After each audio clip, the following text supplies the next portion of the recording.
İnduktivlik öz-özünə induksiya hadisəsi. Birinci suala başlayırıq. Öz-özünə induksiya elektrik hərəkət qüvvəsi hansı ifadə ilə təyin olunur?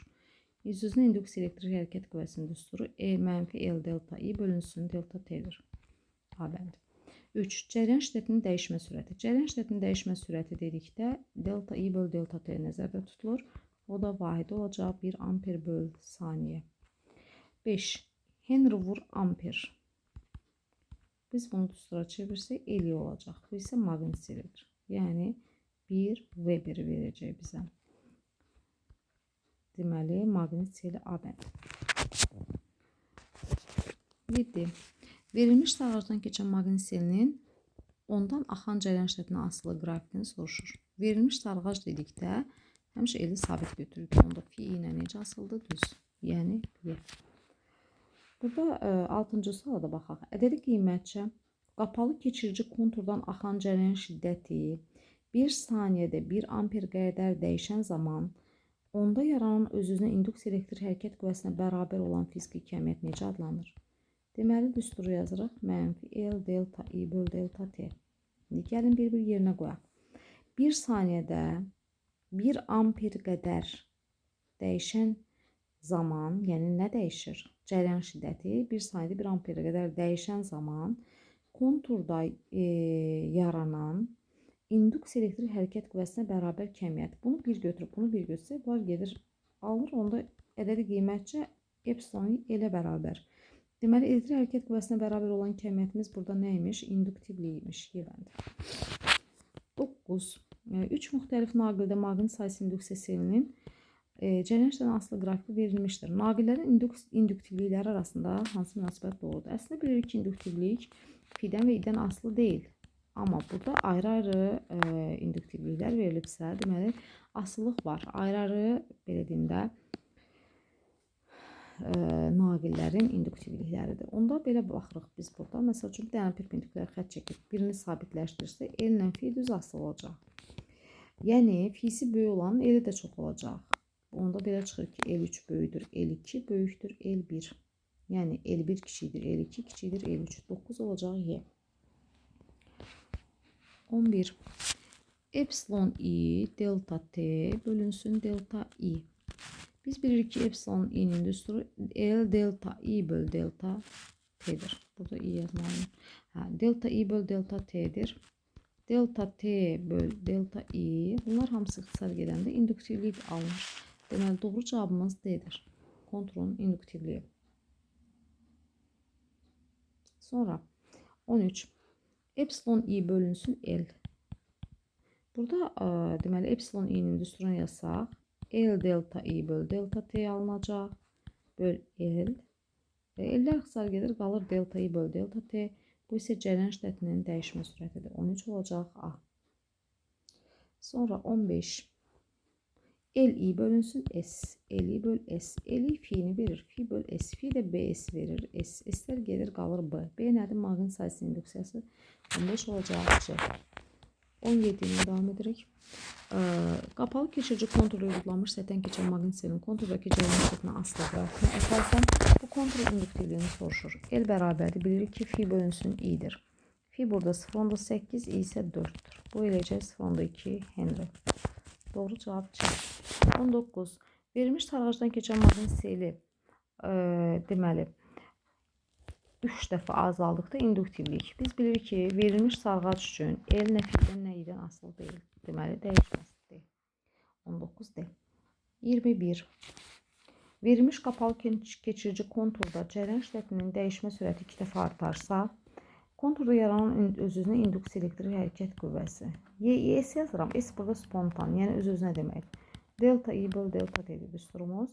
Cəryan şiddətinin dəyişmə sürəti dedikdə bütöv şəkildə bu delta I böl delta T'ni başa düşürük. Bu da 2 dəfə artanda induksiya elektrik hərəkət qüvvəsi 2 dəfə artar. Y. 23. Verilmiş sarğacda, yəni L sabit, cəryan şiddətinin dəyişmə sürəti, yəni delta I böl delta T 3 dəfə azalarsa, öz-özünə induksiya elektrik hərəkət qüvvəsi yenə də bayaqki düstura görə düz asılıdır. 3 dəfə azalarsa, o da 3 dəfə azalar D-bəndi. 25. İnduktivliyi məlum olan L var. Sarğacda yaranan maqnitseli hansı cihazla ölçüləcək? Fi'nin düsturu bilirik ki elidir. El varsa i tapsaq kifayət edəcək. Yəni cərəyan şiddəti ampermetrlə ölçüləcək. Doğru cavab 25-də olacaq C. 27.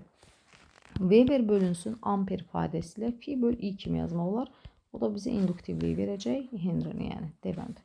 29. Şəkildə induktivliyi 1 Henry olan naqildə yaranan öz-özünə induksiya elektrik hərəkət qüvvəsinin zamandan asılı qrafiki verilmişdir. 4 saniyə ərzində cərəyan şiddətinin dəyişmə sürətini soruşur. Delta i böl delta t. Düsturumuz belədir. Epsilon is bərabərdir. Mənfi L delta i böl delta t'dir.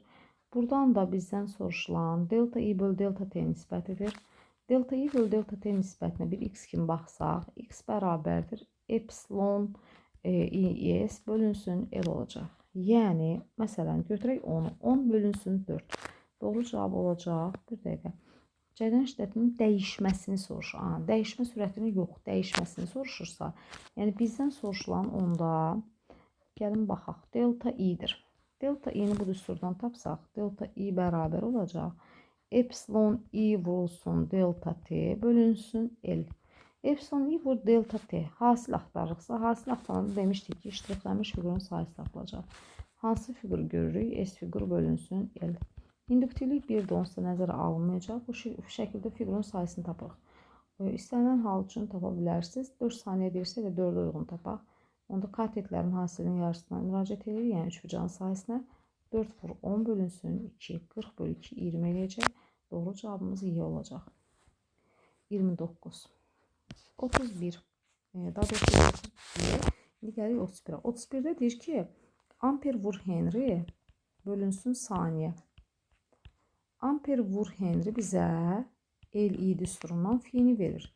Fi böl t. Bu nəyin düsturuydu? Delta fi böl delta t induksiya elektrik hərəkət qüvvəsinin, yəni gərginlik voltdur da. Əslində bu Weber böl saniyə volt verir. Volt da təkcə elektrik hərəkət qüvvəsi deyil. Hətta potensial gərginliyi də əlavə edirsiniz. Ora 31 Y olacaq. 33. İnduktivliyi 1 Henry olan naqildə yaranan öz-özünə induksiya elektrik hərəkət qüvvəsinin zamandan asılı qrafiki verilmişdir. 8 saniyə ərzində naqildəki cərəyan şiddətinin dəyişməsini soruşur. Yenə də delta i'ni soruşur. Yenə də düsturdan YIS delta t bölünsün L alınacaq. Yenə də yuxarıda hasil axtardığımıza görə ştrixli fiqurun sayısını tapırıq. Hansı fiqur görürük? Burada trapesiya. Trapesiyanın sayısı necə tapılır? Yəni burada S trapesiya bölünsün L olmalıdır. Trapesiyanın sayısı oturacaqların cəminin yarısı ilə hündürlük hasilidir. Burada bir yer tutaq. Deməli, S trapesiya.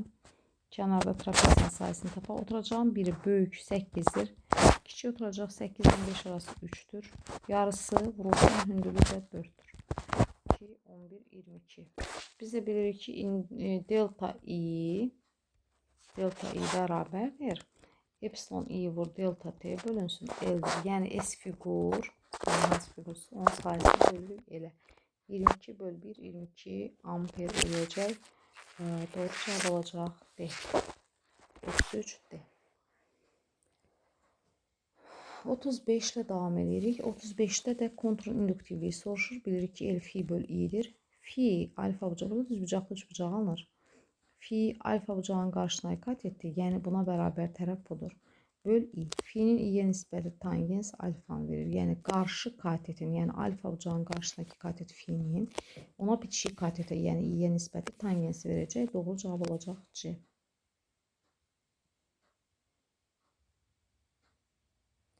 Sonra 37. Qapalı keçirici konturda yaranan öz-özünə induksiya elektrik hərəkət qüvvəsinin modulunun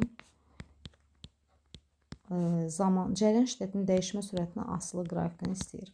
Modul deyirsə mənfini deməli müsbət kimi qəbul edib. Burada da görürük ki, L sabitdirsə epsilon i delta i böl delta t nisbətindən düz asılı olacaq. Doğru cavab olacaq D. 39. Deyir ki, induktivliyi verilib 0,6 Henry olan sarğıçlı cərəyan şiddəti i bərabər 25D qanunu ilə dəyişir. Yaranan öz-özünə induksiya elektrik hərəkət qüvvəsinin modulu sual. Bilirik ki, induksiya elektrik hərəkət qüvvəsinin, yəni öz-özünə induksiya elektrik hərəkət qüvvəsinin düsturu bu şəkildədir. Modul dediyinə görə mənfi nəzərə almayacağıq. YIS bərabərdir. L delta I bölü delta T nisbətini i'nin zamana görə bir tərtib törəməsi kimi yazırıq. L burada 0,6 vurulsun. 25 T'nin törəməsi isə 25. %6'nı 25'e vuranda edəcək 1,5 Y bəndi.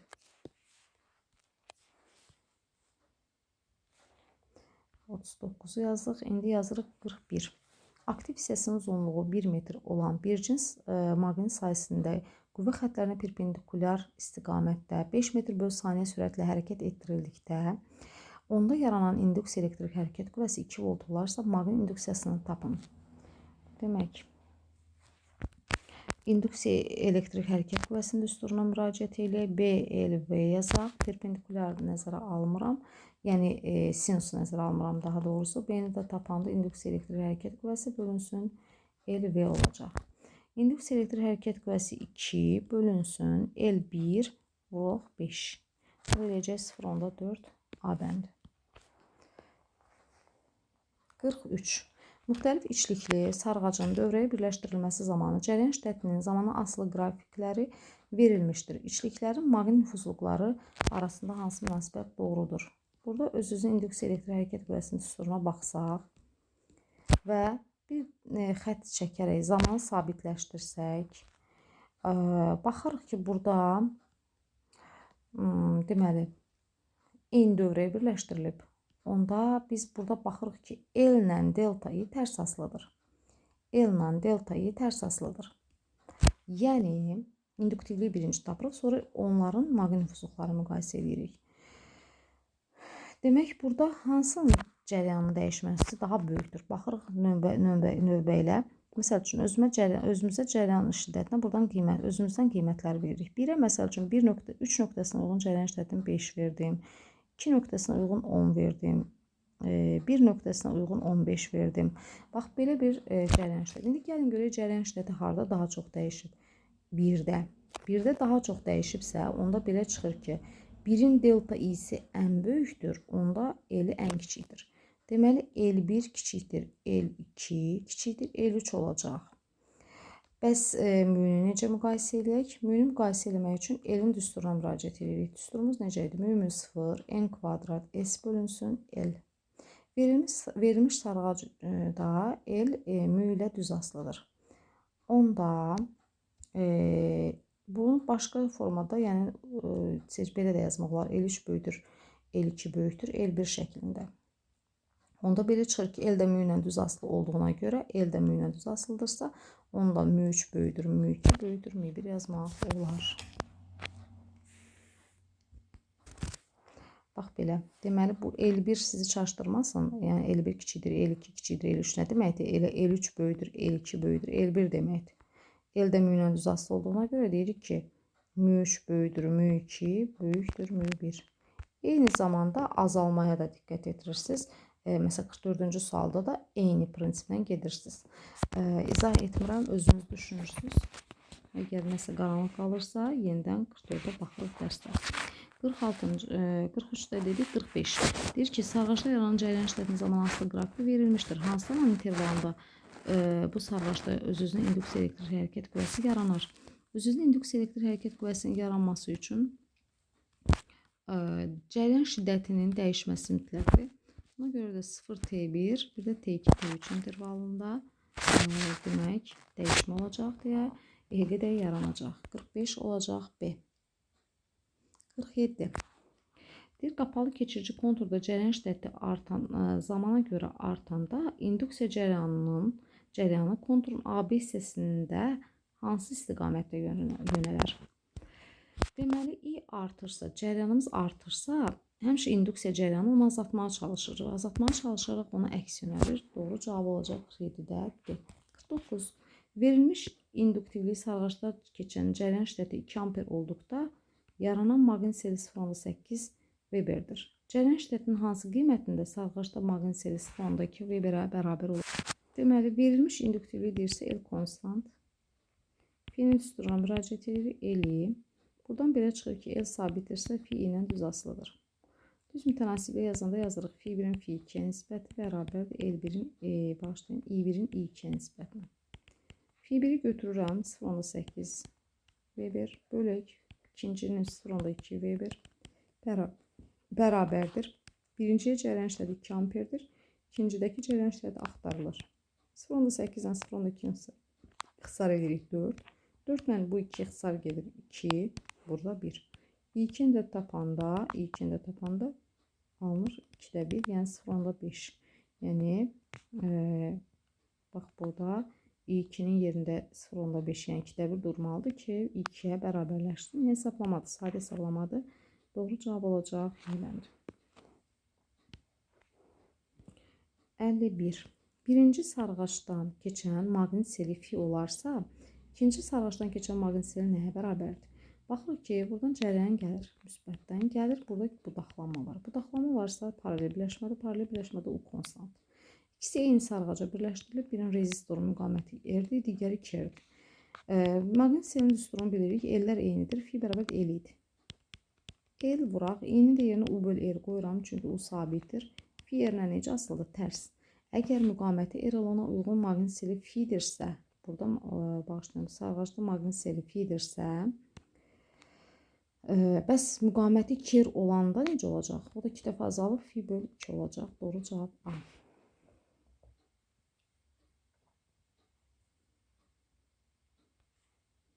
Əlüşün davam edirik. Euler-Venn diaqramında induksiya cərəyan şiddəti və induktivlik üçün uyğun ifadələri müəyyən edin. Induksiya cərəyan şiddəti, bir də induktivlik. Skalyar kəmiyyətdir, hər ikisinə aiddir. 3-ə gedəcək 1.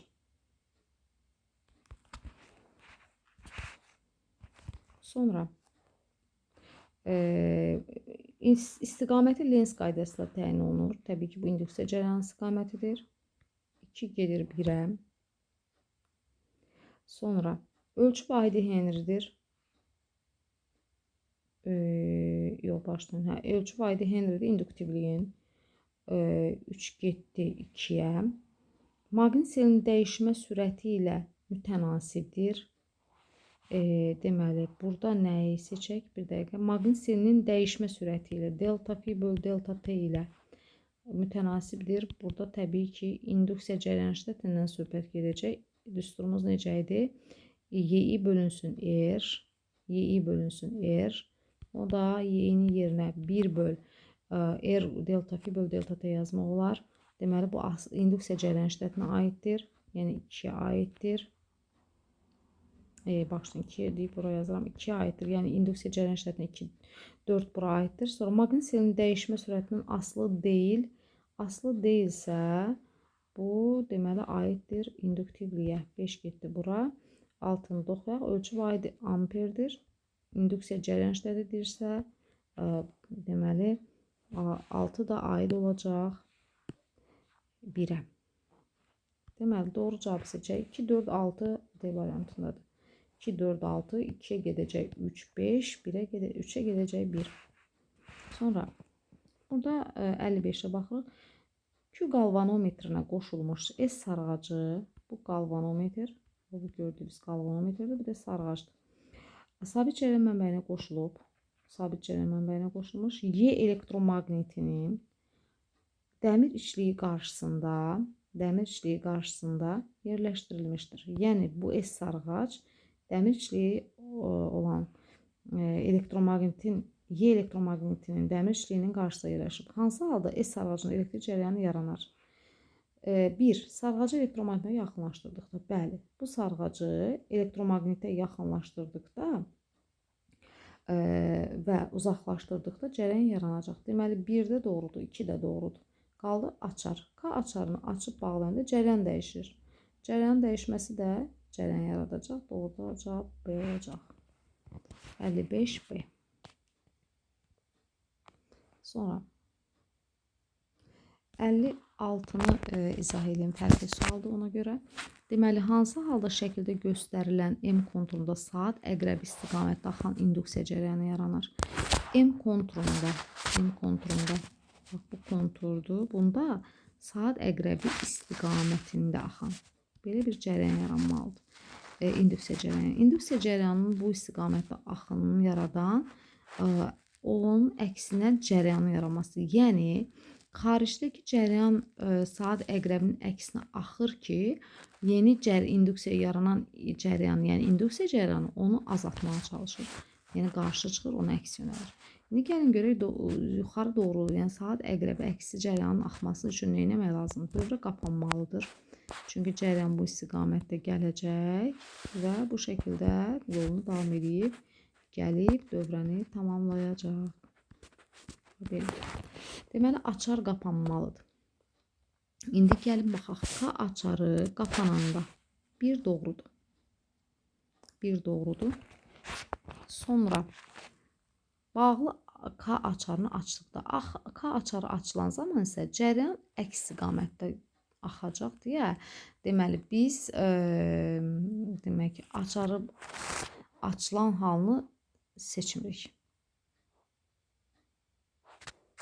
Sonra üçüncü hal, qapalı dövrdə riyastatın sürgüsü sağa sürüşdürüldükdə. Riyastatın sürgüsünü sağa sürüşdürdükdə nə baş verir? Gəlin görək. Bizə lazımdır ki, bax, saat əqrəbi istiqamətdə axan cərəyanımız artsın ki, saat əqrəbinin əksi istiqamətdə, yəni axan I0 cərəyanımız artmalıdır ki, induksiya cərəyanı yarana bilsin. İndi gəlin görək, sağa sürüşdürsə nə baş verir? Sağa sürüşdürən zaman burada gördüyünüz kimi cərəyan axan hissənin uzunluğu azalır. Uzunluq azalırsa müqavimət necə dəyişir? Rho L böl S-ə görə L azalırsa R azalır. R azalırsa bu istiqamətdə axan cərəyan artacaq. Deməli doğrudur 3-də. 3-ü də seçirəm. 1, 3. C variantındadır. Gəlin 4-də yoxlayaq. Qapalı dövrdə riyastatın sürgüsü sola sürüşdürdük. Sola sürüşdürəndə nə baş verir? Sola sürüşdürən zaman uzunluq artar. Uzunluq artırsa R artır, R artırsa bu azalır. Bizə azalan variant lazım deyil. 58. İnduktivli 5 Henry olan elektromaqnit EHG elektrik hərəkət kütləsi 110 volt olan cərəyan mənbəyinə qoşulmuşdur. Dövrəni açan anda cərəyan şiddəti 8 amper bölü saniyə sürətlə azalırsa, yaranan ümumi elektrik hərəkət qüvvəsini hesablayın. Deməli, ümumi elektrik hərəkət qüvvəsi elektrik hərəkət qüvvələrinin cəminə bərabər olmalıdır. İndi induktivli 5 Henry olan elektromaqnit elektrik hərəkət qüvvəsi, yəni əvvəlki elektrik hərəkət qüvvəsini 110 volt verib. Ümumi EHG-ni tapmaq niyyətimiz, məqsədimiz. Bizə deyir ki, dövrəni açan anda cərəyan şiddəti azalırsa, epsilon i-nin düsturuna görə, mənfi L delta i böl delta t düsturuna görə, gəlin görək, induksiya elektrik hərəkət qüvvəmiz necə alınacaq? Əgər bu azalırsa, bu sürətlə bu azalırsa, demək, onda bu qarşıdakı mənfiyə görə birlikdə epsilon is artmalıdır. Yəni, ümumi EHG-miz artmalıdır.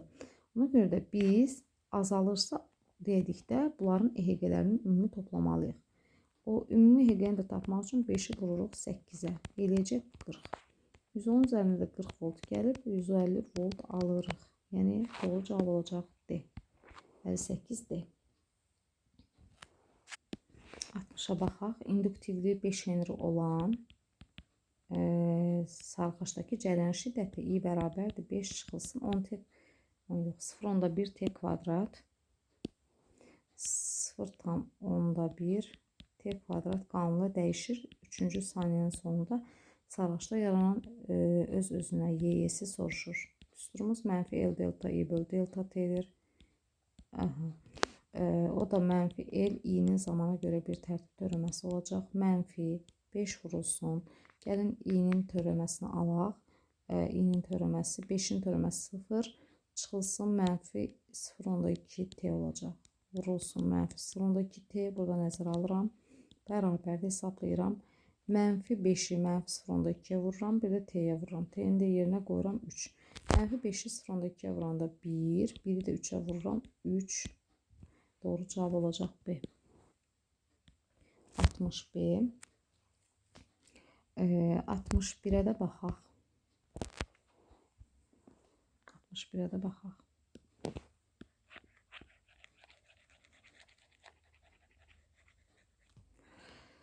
Altmış biri yazmaq üçün burada yer eləyək. Baxın, 60-ı silməliyəm. 61-ə baxaq. Deməli, burada deyir ki, 0,1 saniyə ərzində t bərabərdir. 0,1 saniyə ərzində cərəyan şiddəti I1 bərabər 5 amperdən I2 bərabərdir 10 amperə qədər bərabər sürətlə artanda öz-özünə induksiya elektrik hərəkət qüvvəsi 1 volt olmuşdur. Sarğacın induktivliyi soruşur. Təbii ki, düsturu bilirik. YS bərabərdir L delta I böl delta T'dir. Buradan da induktivliyi soruşur. Onsuz induktivlik skalar kəmiyyətdir. Delta I böl delta T nisbətini tapırıq. Yazaq. L də bərabərdir. YIS bölünsün. Delta I böl delta T'yə. Yəni, bunun ikisini birlikdə belə hesablaya bilərik. L də tapanda YS nə qədərdir? 1 bölünsün. Delta I böl delta T də. Yəni, 5 bölünsün 0,1. 0,1 qalxır yuxarı. Doğru cavab nə olacaq? İndi gəlin bunu neyək? Daha rahat formada həll etmək üçün yəni vuraq biz bunu 2-yə. 2-yə vursaq 10'da 0,2 almış olarıq. Bir daha 10'a da vursaq, bir də vursaq, eləcə %2. %2 Henry alırıq. %2 Henry alırıq. O da 0,2 Henry milli Henry'yə keçmək üçün 1000'ə vururuq. Doğru cavab olacaq A.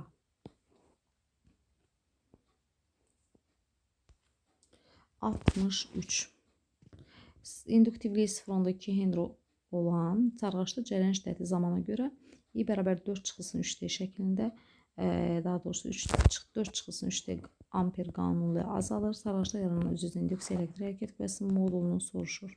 Düsturumuzu bilirik. Mənfi L delta I böl delta T'dir. Modul soruşduğuna görə mənfi nəzərə almırıq. YS bərabərdir. L 0,2'dir. Delta I böl delta T törəmədir. I-nin törəməsidir. Zamana görə 4'ün törəməsi 0.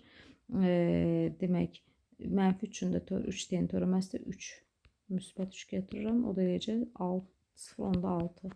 Deməli, təkcə mən burada 0,6 aldım. Deməli, 0,6'ını tək almışamsa, bu sabit deməkdir. Olacaq B bəndi. 65. Verilmiş induktivliyi sarğaçdakı cərəyan şiddətinin zaman asılı qrafiki verilmişdir. Sarğaçda yaranan öz-özünə induksiya elektrik hərəkət qüvvəsinin modulunun zaman asılı qrafikini soruşur.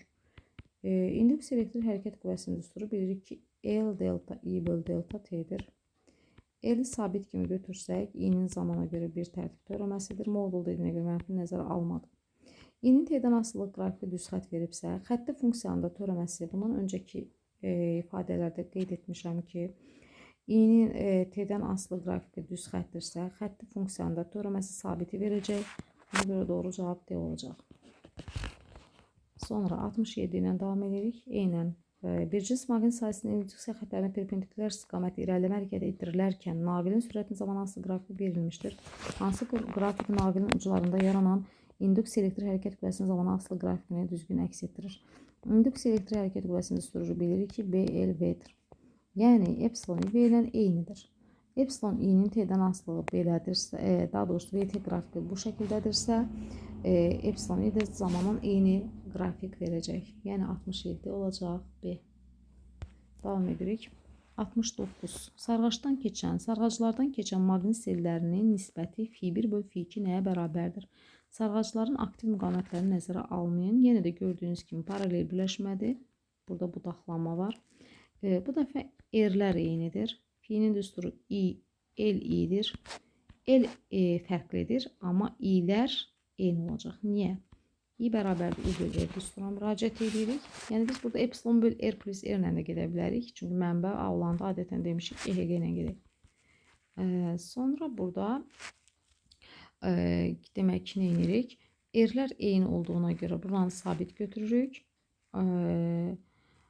Sonra demək epsilon da eynidir, eyni mənbədir. Kiçik yerdə eynidir, mənbə dəyişmir. Ona görə də Fi L ilə düz asılı olacaq bu dəfə. Fi L-lə düz asılırsa Fi1-in Fi2-yə nisbəti olacaq L1-in elə L2-yə nisbətinə. L1-in L2-yə nisbətinə. L1 L-dir, L2 2L-dir. 2-də 1, doğru cavab B. 69 B.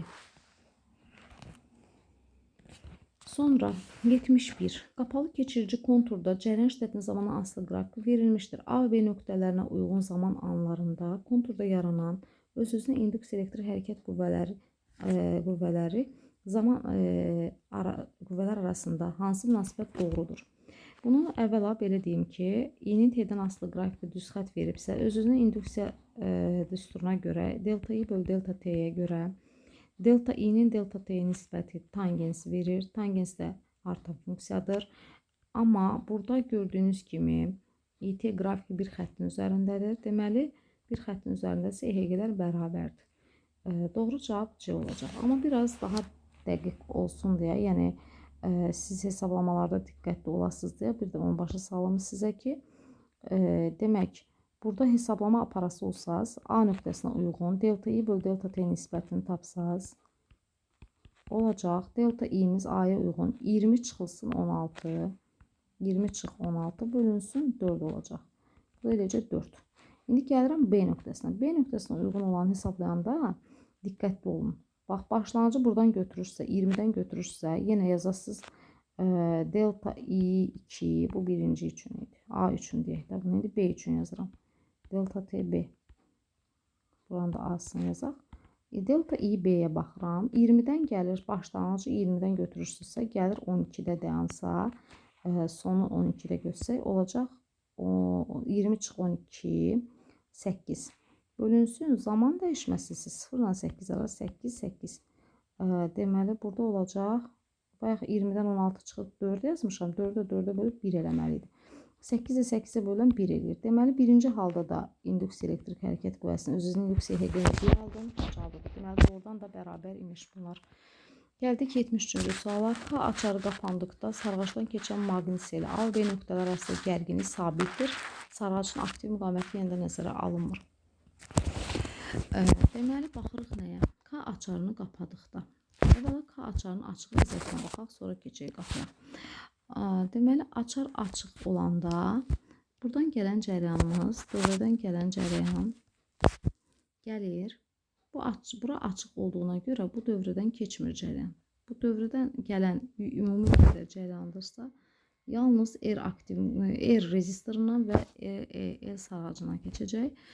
Sonra açarı qapayanda, açar qapanan zaman gərginlik sabitdir. Əvvəlcə dövrənin müqaməti R yalnız bu rezistordan, dövrə bu yalnız R rezistorundan ibarət idi. Açar qapanan kimi rezistorun o birisi də yəni işləv vəziyyətə gəldi və dövrədə müqamət oldu R bölü 2. Müqamət 2 dəfə azaldısa nə baş verəcək? Müqamət 2 dəfə azaldısa, dövrəyə gələn cərəyanımız 2 dəfə artacaq. Məsələn, deyək ki, əvvəlcə cərəyan 10 amper gəlirdi, indi alacaq 20 amper. Bayaqlarım 10 amper gələn cərəyan altdakı rezistordan keçirdi. Yəni, maqnit seli fi bərabər L düsturuna görə L dəyişməzdir. I tutaq ki 10 amperlə gəlirdi, əvvəlkini deyirəm. Yəni, birinci halda dövrədə sarğacda maqnit seli L vurulsun 10 qədərdir. Məsələn, 10 L qədərdir. Sonra açarı qapayan zaman müqamət R bölü 2 oldu. Burada dövrəyə gələn cərəyanımız 2 dəfə artdı, 20 amper oldu. Amma indi diqqət yetirir nəyə? Əvvəl 10 amper idi, yalnız bu sarğacdan gəlib keçirdi. İndi 20 amper olub, amma dövrə bağlandığına görə yuxarıdan da cərəyan keçəcək. Müqamətlər eyni, paralel birləşmədə gərginlik eyni. Deməli, belə çıxır ki, bu 20 amper yenidən 10-la paylanacaq. Belə çıxır ki, onda bu dövrənin açılıb qapanmasının və müqamətin dəyişməsinin bura gələn cərəyana, yəni altdakı sarğac qoşulmuş dövrəyə gələn cərəyana heç bir dəxli olmadığı üçün dəyişiklik olmayacaq. Yəni, maqnit seli dəyişməz qalacaq. A bəndi 73A. 75. K açarı qapandıqda sarğacdan keçən maqnit seli A və B nöqtələri arasındakı gərginlik sabitdir. Sarğacın aktiv müqamət nəzərə alınmır. İndi gəlin baxaq. K açarı qapandıqda, yəni əvvəla yenə açıq hala baxaq. Sarğacdan gəlir cərəyan, burada budaqlanır. Amma bu açıq olduğu üçün birinci yuxarıdan keçmir cərəyan, yalnız aşağıdan keçir. Sonra dövrəni qapadıq. Dövrəni qapayan zaman müqavimət R bölü 2-yə düşdü. Əvvəlcə R idi, yalnız altdakından keçirdi. İndi paralel birləşmə olduğuna görə dövrən müqaviməti R bölü 2 olacaq. Müqavimət 2 dəfə azaldısa, dövrəyə gələn cəryan 2 dəfə artmalıdır. Yəni əvvəlcə tutaq ki, yenə deyirəm 10 amper cəryan gəlirdi. İndi isə 20 amper gəlir. İndi burada 20 amper daha paylanacağı yeri yoxdur. Elə 10 dəyişib 20 olubsa, 2 dəfə artıbsa, təbii ki, maqnit seli də fi bərabər L-yə görə L dəyişmir, I artır 2 dəfə, ona görə də fi də 2 dəfə artacaq. Doğru cavab C olacaq. 75C. 77.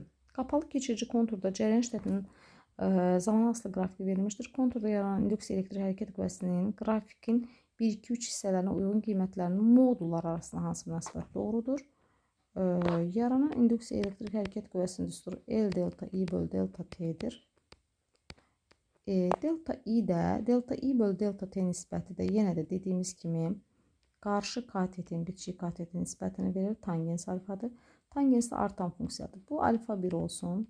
İkinci hissədə alfa 2 bu olsun. Üçüncü hissədə alfa 3. Get-gedə bucaq böyüdür. Deməli, E-gədə necə artacaq? 3, 2, 1. A bəndi 77A. 79. Bircəz maqnit sayəsinin də induksiya xəttlərinə perpendikulyar istiqamətdə yerləşdirilmiş keçirici çərçivə üzərindəki Mn metal naqilinin demək, sabit sürətlə sola və sağa hərəkəti zamanı baş verən hadisələr üçün uyğun bəndləri Euler-Venn diaqramında qeyd edin. Deməli, bunun üçün nə edirik? Birinci növbədə Mn naqilini sağa hərəkət etdikdə cavablarda bizdən 1, 2, 3, 4 oxuyum. Deyir, induksiya cəryanı M-dən N-ə doğru yönəlir. Deməli, biz induksiya cəryanı istiqamətini istəyirik. Gəlin, Mn naqilini sağa tərəf hərəkət etdiririk. Hala baxaq. Sol sağ əl qaydasından istifadə edirik. Baş barmağı V-yə tərəf yönəltsək, 4 barmağımız yuxarı yönələcək. Deməli, cəryan burada N-dən N-ə doğru yönəlir. Onda 1-ə gedir 2. Təbii ki, sola hərəkət zamanı isə bunun tərsi olacaq. Sola hərəkət edən zaman naqilimiz, onda cəryanı yenə də sağ əl qaydasından induksiya cəryanı istiqamətini tapırsınız, aşağı yönələcək. Yəni, cəryan istiqaməti M-dən N-ə doğru olacaq. Deməli, onda Mn naqili sola hərəkət etdikdə, yəni 2-yə gedəcək. 2-yə gedəcək 1. Sonra ampermetrin göstərişi sıfırdan fərqlidir. Bu hər ikisinə aiddir. Çünki cərəyan yaranır. M nöqtəsinin potensialı N nöqtəsinin potensialından böyükdür. M-in potensialı N-dən böyük olaq olur ki, biz bilirik ki, cərəyan potensialı çox olandan az olmaqdır. Deməli, aşağı olan halda idi bu. Cərəyan M-dən N axır. Deməli, bu hansı hala aid idi? Cərəyan M-dən N-ə doğru yönəlib 1-in yanına gedəcək. 1-in yanına, deməli, onda olacaq, bir də 4. Doğru cavabı seçirik. 79 olacaq C variantı. Həqiqətən də yoxlayaq. 1-ə 2, 2-yə 1, 4, 3-ə isə 3. 81. Hansı ifadələr doğrudur? Cəryan keçən sarğaca maqnit uzunluğu 100 olan dəmir işliyi daxil etdikdə, içliyi daxil ediriksə, düsturları yadımıza salırıq. Mi bərabərdir B bölü B0, fi bölü fi0, L bölü L0'dır. İnduksiyası B olan sarğacın daxilində induksiya vektorunun qiyməti 100 dəfə artır. Bəli, B-nin düsturu mu B0'dır. Düzdür, düz asılı olduğuna 100 dəfə artır. Biri doğru seçirik. Bu səhvdir. 2 səhvdir onda. Çünki sarğacın daxilində deyir, maqnit induksiya vektorunun qiyməti 100 dəfə azalır. 3-ə baxaq. Maqnit seli də düz asılıdır. Fi bərabərdir mu fi0. 3 də doğrudur. Onda 4 yanlışdır. Çünki keçən maqnit selinin 100 dəfə azaldığını deyir. Bir də sarğacın induktivliyi 100 dəfə artır. Bu da doğrudur. 6 isə təbii ki, səhv olacaq. İnduktivliyi 100 dəfə azalır deyir. İçliyi daxil etmişik biz. Diqqət yetirirsiniz bura. Doğru cavabı seçirik. 1, 3, 5. 83. Sarğaçda cəryan şiddəti 0,2 saniyədə 0,8 amperdən 0,2 amperə qədər azaldıqda 1,5 volt öz-özünə induksiya elektrik hərəkəti qüvvəsi yaranır. Sarğaçın induktivliyini soruşur.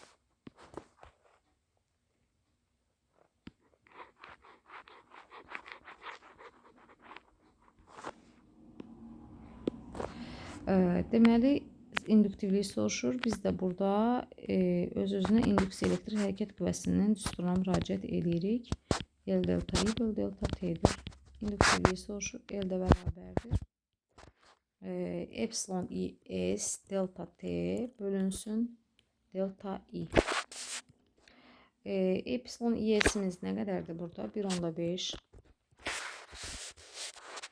Sonra bu azalanda dediyinə görə 0,8-dən 0,2-yə qədər azaldığına görə bu mənfi müsbətə çevriləcək.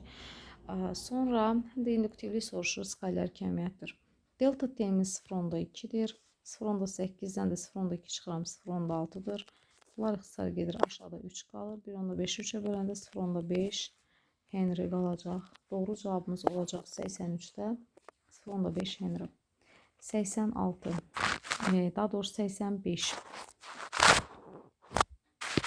Bu tip məsələdən işləmişik. İnduktivliyi deməli 2 Henry olan sarğac elektrik hərəkət qüvvəsi 38 volt olan cəryan mənbəyinə qoşulmuşdur.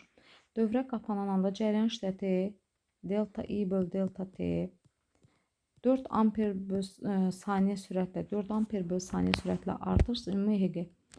Əgər bu deməli cəryan şiddəti bu sürətlə artırsa, onda biz bildiyimiz kimi mənfi L delta I böl delta T'yə görə bu nisbət artırsa, bu müsbət 4-dür. Qarşıdakı mənfiyə görə mənfi olacaq. Ümumi EHG-ni də tapmaq üçün bunları toplamaq lazımdır. 38 isə gələk mənfi 4. 34 volt. 85, 34 yoxsa bir dəqiqə. Burada hesablama səhv elədim. L'imiz, L də var, induktivlik var. 2 vur 4, 8 eləyəcək. 38 isə də mənfi 8 gələcəm, 30 volt. Doğru cavab olacaq 30 volt. 88 sonuncu sualdır. Uyğunluğu müəyyən edin. Şəkildə göstərilən M konturunda 1. Saat əqrəbinin hərəkəti istiqamətində induksiya cəryanı yaranır. Gəlin baxaq. Saat əqrəbi istiqamətində. Saat əqrəbi istiqamətində M konturunda. Deməli, cəryan belə axır. İnduksiya cəryanıdır. Saat əqrəbinin əks istiqamətdə induksiya cəryanı yaranmaz. Birinci gəlin baxaq. Birə hansı uyğundur? Açar qapandıqda. Deməli, baxaq. Bu induksiya cəryanının belə saat əqrəbi istiqamətli olması üçün burada dövrdən gedən cəryan ona əks yönəlməlidir. I0 belə yönəlməlidir. Onda bu açar qapananda cəryan saat əqrəbi istiqamətdə axacaq. Deməli, açıq halda isə cəryan əksinə axın istiqaməti göstərəcək. Ona görə də biz deməli nə edirik? Birinci halda 1 saat əqrəbi hərəkəti istiqamətli induksiya cəryanı yaranması üçün bizim açarımız açılmalıdır. 1-ə uyğundur B. Sonra gəlin A bəndən baxaq. Açar qapandıqda, onda açar qapandıqda cəryan saat əqrəbi hərəkətin əksi istiqamətdə, yəni əksində yaşılla göstərəcəm. Deməli, saat əqrəbinin əksi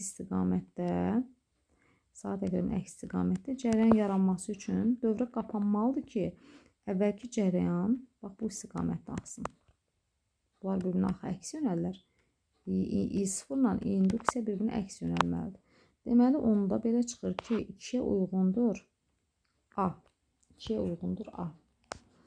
Sonra A-nı, B-ni seçdik. Cəryan, C variantına baxın. Cəryan axan dövrədə riasatın sürgü qolunu sağa hərəkət etdirdikdə.